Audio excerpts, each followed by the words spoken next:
جدھر ریاست نے ذمہ داری لی تھی اپنے کمزور لوگوں کی. یہ جو آپ پیچھے دیکھ رہے ہیں فلیٹ، کیوں یہ 2011 تب سے یہ پروجیکٹ ہے اور یہ چلتا نہیں؟ کیونکہ غریبوں کا پروجیکٹ ہے. یہی وی آئی پیز کا ہوتا تو 2 سال میں پورا ہو جانا تھا. غریبوں ہیں، کسی کی آواز نہیں ہے، مزدور ہیں، ان کا پیسہ بھی کہیں اور چلا جاتا ہے، ان کی زمینوں بھی اور استعمال ہو جاتے ہیں، ان کے اوپر قبضہ گروپ بھی آ جاتا ہے، کیونکہ آواز نہیں ہے لوگوں کی، کمزور ہیں لوگ. ہماری ذمہ داری ہے ریاست کی کہ ہم اپنی کمزور طبقے کی ذمہ داری لیں، جس طرح مدینہ کی ریاست میں لی گئی تھی. تو انشاءاللہ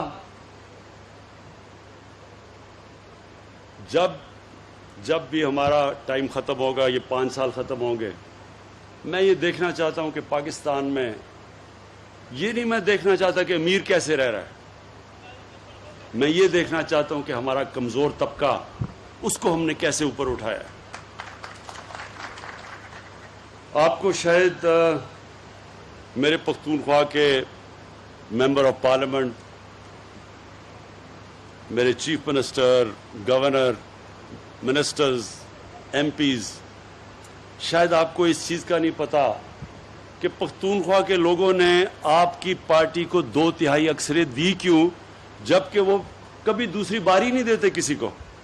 ایک باری دیتے ہیں لوگوں کو، دوسری باری میں ایک وہ گیا تو دوسرے کو پھر چانس دیتے ہیں. تو کیوں 2/3 اکثریت دی؟ یونائٹڈ نیشنز UNDP کی ایک رپورٹ ہے یونائٹڈ نیشنز کی، وہ بھی انہوں نے شائع کی ہے. 2013 کے بعد سارے پاکستان کے صوبوں میں جس صوبے کے اندر سب سے تیزی سے غربت کم کی گئی وہ پختونخوا تھا.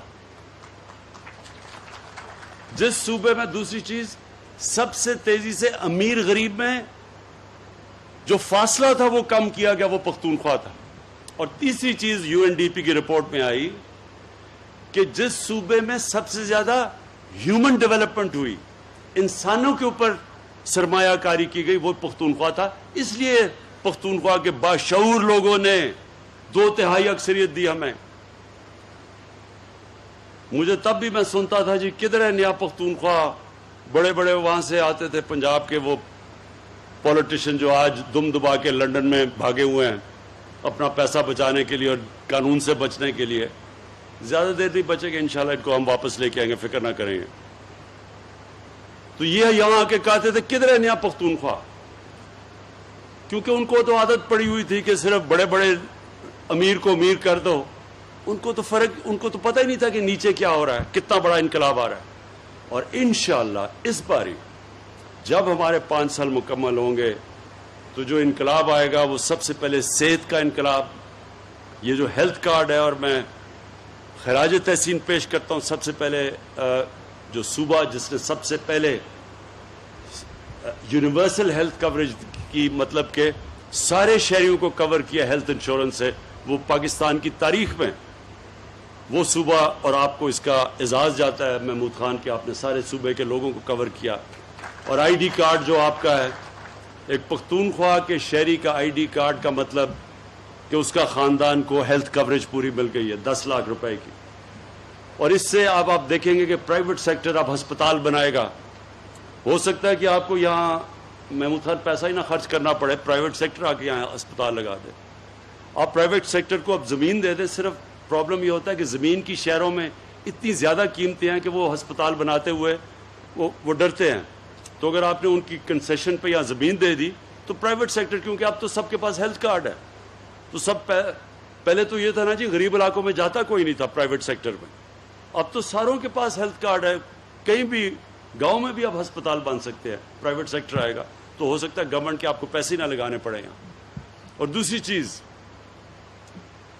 یہ جو ہاؤسنگ کی میں نے بات کی، یہ پہلی دفعہ انشاءاللہ پاکستان میں بڑی مشکلوں سے ہم نے سارے قانون اور رکاوٹیں دور کرتے ہوئے یہ جو عام مزدوروں کے لیے گھر، عام لوگوں کے لیے، ویلڈر کے لیے، مکینک کے لیے، جو آج تک کبھی گھر سوچ ہی نہیں سکتے تھے کہ ان کو اپنے سر پہ چھت ملے گی، یہ ان لوگوں کے لیے پہلی دفعہ پاکستان میں اب وہ ہم نے وہ رکاوٹیں ختم کی ہیں کہ اب بینک پیسے دیں گے کہ وہ اب عام آدمی اپنے لیے بینک سے قرضہ لے کے اور وہ گھر بنا سکے. تو انشاءاللہ مجھے یہ جو آپ کا پتہ چلا کہ 5 سال میں وہ جو آپ اس وقت کہا جا رہا ہے کہ 5 سال میں پوری قسطیں کریں, وہ انشاءاللہ ہم آپ کی قسطیں لمبی کر دیں گے تاکہ زیادہ بوجھ, یعنی کہ ایک آدمی جتنا گھر کا کرایہ دیتا ہے اتنی قسط ہونی چاہیے تاکہ وہ قسط بجائے کرائے پہ جائے وہ قسط دے اور اپنا اس کا گھر ہو جائے. تو انشاءاللہ وہ میں اس کا پورا کروں گا. اور وہ جو آپ نے باقی آپ کی زمینیں پڑی ہوئی ہیں, جو لیبر کی زمینیں پڑی ہوئی ہیں, میں نیا پاکستان ہاؤسنگ کو خاص طور پہ جا کے آج ہی بلکہ کل پہنچ کے میں آفس میں تاکید کروں گا کہ آپ کے ساتھ بیٹھ کے ایک پارٹنرشپ کریں تاکہ یہ جو جتنے بھی آپ کے یہاں ہم کنسٹرکشن شروع کر سکیں اور مزدوروں کے گھروں پہ, تاکہ ساری جگہ کام شروع ہو جائے. تو وہ بھی انشاءاللہ میں آپ کے لیے کر دوں گا. اور آخر میں مجھے جو سب سے زیادہ خوشی ہوئی وہ یہ کہ میں 2 سال پہلے آ کے گراؤنڈ بریکنگ کی تھی ممند ڈیم کی. تو آج جب میں نے وہ جو ممند ڈیم دیکھی ہے, ماشاءاللہ وہ پورا کرونا کے باوجود پورا اس کے اوپر کام ہو رہا ہے اور 2025 میں یہ ڈیم بن جائے گی. اور اس ڈیم سے 17,000 ایکڑ زمین مزید پشاور کے علاقے میں اس کے اوپر سیراب ہو جائے گی, اس کے لیے پانی ہو جائے گا. پشاور کے لیے 300 ملین گیلن کا پانی آ جائے گا کیونکہ پشاور کا پانی نیچے جا رہا ہے. تو اس سے پشاور کے لوگوں کو پانی کا بھی مسئلہ حل ہو جائے گا. اور پھر بجلی, جو بجلی یہاں سے ہوگی پشاور کے لیے تو سستی بجلی ہمیشہ کے لیے آ جائے گی یہ ممند ڈیم سے, تو یہ بھی آپ کا مسئلہ حل ہو جائے گا. اور یہ ماشاءاللہ یہ ایک وہ پروجیکٹ ہے کہ 50 سال کے بعد یہ بڑی ڈیم پہلی پاکستان میں بنے گی.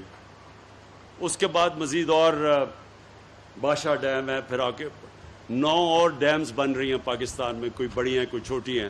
تو اگلے 10 سال تک یعنی 2028 تک 10 ڈیمز بنیں گی پاکستان کے اندر, جس کے اندر ممند اور بادشاہ ڈیم سب سے بڑی ڈیمز ہوں گی. پھر اس کے بعد داسو بھی بہت بڑی ڈیم ہے.